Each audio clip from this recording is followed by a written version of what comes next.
കൂടുതൽ വാർത്തകളും വീഡിയോകളും കാണാൻ ഈ ചാനൽ സബ്സ്ക്രൈബ് ചെയ്യുക. കൂടെ ബെൽ ബട്ടൺ അമർത്തുക. Please subscribe our channel. Sudarshana ഹോമത്തെക്കുറിച്ച് പറഞ്ഞാൽ ഒരുപാട് പറയാനുണ്ട്. കാരണം രാജാവാണ് സുദർശനം. സുദർശനം എന്ന് പറഞ്ഞു കഴിഞ്ഞാൽ ഏറ്റവും ഹോമങ്ങളിൽ വെല്ലാൻ മറ്റൊരു ഹോമം ഇല്ലെന്നാണ്. സൽക്കർമ്മങ്ങളിൽ വെല്ലാൻ സൽക്കർമ്മം എന്നല്ല, സുദർശനം എന്ന് പറഞ്ഞാൽ നല്ലതിനും ചീത്തയ്ക്ക് ഉപയോഗിക്കാം. അതറിയാവുന്ന ആൾക്കാർക്കറിയാം. സുദർശനം എന്ന് പറഞ്ഞാൽ ഓം ക്ലീം കൃഷ്ണായ ഗോവിന്ദായ ഗോപീജന വല്ലഭായ പരായ പരംപുരുഷായ പരമാത്മനെ എന്ന് പറയുന്ന മന്ത്രം കൊണ്ടാണ് സുദർശന ഹോമം നടത്തുന്നത്. പല ആൾക്കാരും പറയാറുണ്ട്, എൻ്റെ വീട്ടിൽ സുദർശന ഹോമം നടത്തി ഒത്തിരി പൈസയൊക്കെ മുടക്കിയാണ് ഈ അനുഭവം, പിന്നെ സുദർശന ഹോമം നടത്തിയിരിക്കുന്നത് എനിക്കൊരു പ്രയോജനവും ഇല്ല. എന്തിനാണ് നമ്മുടെ വീട്ടിൽ ഒരു സുദർശന ഹോമം നടത്തുന്നത്? ഒരു ജ്യോത്സ്യനെ കണ്ട് അവരുടെ വീട്ടിലെ കുടുംബ പ്രശ്നം, ഒന്നീ അഷ്ടമംഗല്യം അല്ലെ അഷ്ടമംഗല്യം അഷ്ടമംഗല പ്രശ്നം വെച്ചതിന് ശേഷം, താമ്പൂല പ്രശ്നമൊക്കെ വെച്ചതിന് ശേഷം ആ പ്രശ്നപ്രകാരം ആ വീട്ടിലെ ദുർബാധകൾക്കും ഉപദ്രവ സംബന്ധമായിട്ടുള്ള വിഷയങ്ങൾക്കും തടസ്സമായിട്ടിരിക്കുന്നതായിട്ടുള്ള പിതൃവിൻ്റെ ചൈതന്യം ഇല്ലാതെ വരികയും ഒക്കെ ചെയ്യുമ്പോഴാണ് ആ വീട്ടിലെ എല്ലാ ഐശ്വര്യങ്ങൾക്കും കഷ്ടനഷ്ടങ്ങൾ ഉണ്ടാകുമ്പോഴാണ് നമ്മളൊരു സുദർശന ഹോമം വിധിക്കുക.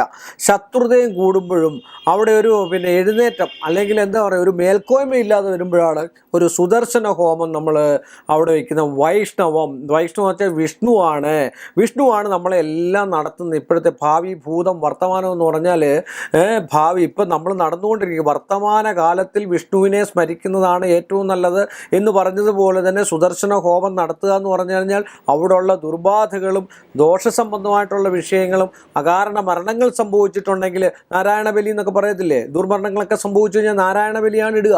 നാരായണ ബലി വെച്ചാൽ മഹാവിഷ്ണു സങ്കല്പത്തിലുള്ളൊരു ബലിയാണ്.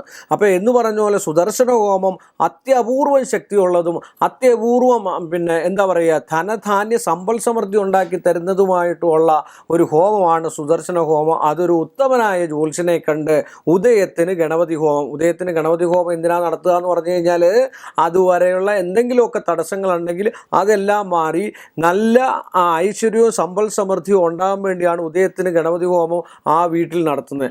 ആ വീട് അന്നേ ദിവസം നല്ല ശുദ്ധവൃത്തിയായിരിക്കണം. അത് പഞ്ചപുണ്യാഹം സപ്തശുദ്ധി വരുത്തി പഞ്ചപുണ്യാഹം തളിച്ച് വീടിൻ്റെ 4 മൂലയും നടവാതിക്കലും ഉള്ളിലും എല്ലാം നല്ല ശുദ്ധവൃത്തിയോടുകൂടി ചാണകപ്പാലം എന്നാണ് പറയുന്നത്, ചാണകപ്പാലൊക്കെ തളിച്ച് വൃത്തിയാക്കിയതിന് ശേഷം ഉദയത്തിന് ഗണപതി ഹോമം നടത്തി വൈകി ഭഗവത്സേവ നടത്തി സുദർശന ഹവനം. സുദർശനത്തിന് നമ്മൾ കൂടുതൽ ഉപയോഗിക്കുന്നത് എന്താണെന്ന് ചോദിച്ചു കഴിഞ്ഞാൽ ലഘു സുദർശനവും മഹാസുദർശനവും ഉണ്ട്. ഇന്നത്തെ കാലത്ത് ചില ആൾക്കാർ വന്നിട്ട് 2 മണിക്കൂർ 1 മണിക്കൂർ കൊണ്ട് സുദർശനമൊക്കെ ചെയ്തിട്ട് പോകുന്നത് കാണാം. അതൊക്കെ ചുമ്മാ തട്ടിപ്പാണ്. കാരണം 35,000 രൂപ 50,000 രൂപയൊക്കെയാണ് മേടിക്കുന്നത് സുദർശനത്തിന് മേടിക്കുന്നത്. അതിൻ്റെ ആവശ്യമൊന്നുമില്ല. അതിൻ്റെ പൂജാസാധനം തന്നെ ഇത്ര കാരണങ്ങളേ ഉള്ളൂ. കാരണം അത്തി പേരാലെ അറിയാലും നെല്ലി ഇല്ലി കടലാടി ചമത വെള്ളക്കടുക ഇങ്ങനെയൊക്കെയുള്ള സാധനങ്ങളാണ്. ഇതിന് ഏകദേശം എത്ര രൂപ ആവും? ഒരു 3 പേരുണ്ടെങ്കിൽ ഒരു സുദർശന ഹോമം നല്ലതായിട്ട് നടത്താം. പക്ഷെ അവിടെ ജപമാണ് കൂടുതൽ, അവിടെ സാമ്പത്തിക വിഷയമല്ല.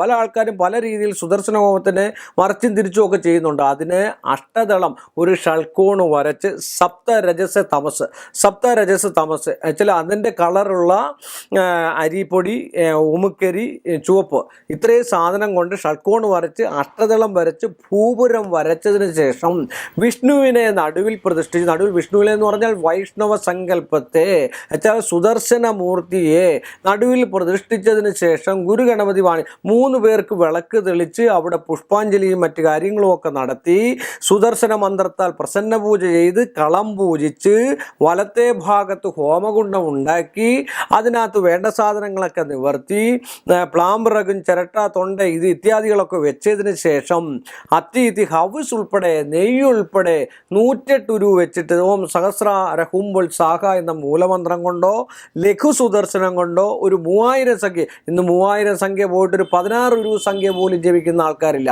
1.5 മണിക്കൂറിനുള്ളിൽ തട്ടിക്കുടഞ്ഞിട്ട് പോകുന്ന ആൾക്കാരാണ് ഏറ്റവും കൂടുതലുള്ളത്.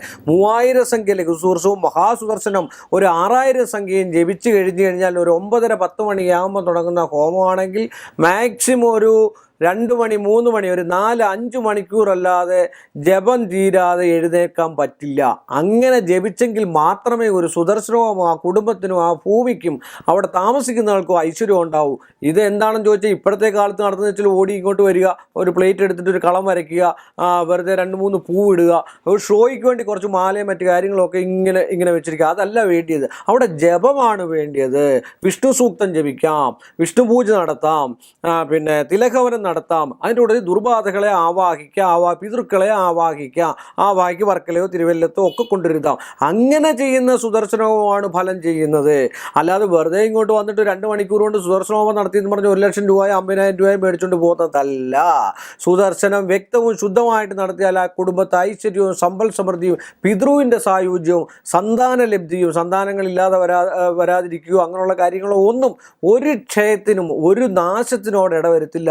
ഏറ്റവും അത്യുത്തമമായിട്ടുള്ള രാജാവായ ഹോമമാണ് സുദർശന ഹോമം. അത് അറിയാവുന്ന ആളിനെ കൊണ്ട്, പാരമ്പര്യമായിട്ടുള്ള ആളിനെ കൊണ്ട് വിളിച്ചു വേണം അത് വൃത്തിയായിട്ട് ചെയ്യിപ്പിച്ചു കഴിഞ്ഞാൽ ആ കുടുംബത്തിനും ആ ഭൂമിക്കും അവിടെ താമസിക്കുന്നവർക്കും ആൾക്കാർക്കും ഐശ്വര്യവും സമ്പൽ സമൃദ്ധി അല്ലാതെ മറ്റൊന്നും ഉണ്ടാകത്തില്ലെന്നാണ് എൻ്റെ അഭിപ്രായവും. താന്ത്രികത്തിലും പറയുന്നത് തന്നെയാണ്. പക്ഷേ ഇതൊക്കെ ഇന്നും ചെയ്യാൻ അറിയാവുന്ന ഒരുപാട് ആൾക്കാരുണ്ട്. അത് നമ്മൾ കണ്ടുപിടിച്ച് ദക്ഷിണയാണ് കൊടുക്കുന്നത്, പൈസ ഫീസല്ല കൊടുക്കുന്നത്. 1,00,000 രൂപ 50,000 രൂപ അങ്ങനെയല്ല കൊടുക്കുന്നത്. ദക്ഷിണ അവർക്ക് മനസ്സറിഞ്ഞുള്ള ഇന്നത്തെ കാലയളവ് അനുസരിച്ച് മനസ്സറിഞ്ഞ് ദക്ഷിണയും കൊടുത്ത് പൂജാസാധനങ്ങൾ മേടിച്ച് കണ്ടു കഴിഞ്ഞാൽ 10,000-20,000 രൂപയ്ക്ക് നടത്താവുന്ന സുദർശനഹോമങ്ങളൊക്കെയാണ് പലരും 2-3 ലക്ഷം രൂപയ്ക്ക് നടത്തുന്നത്.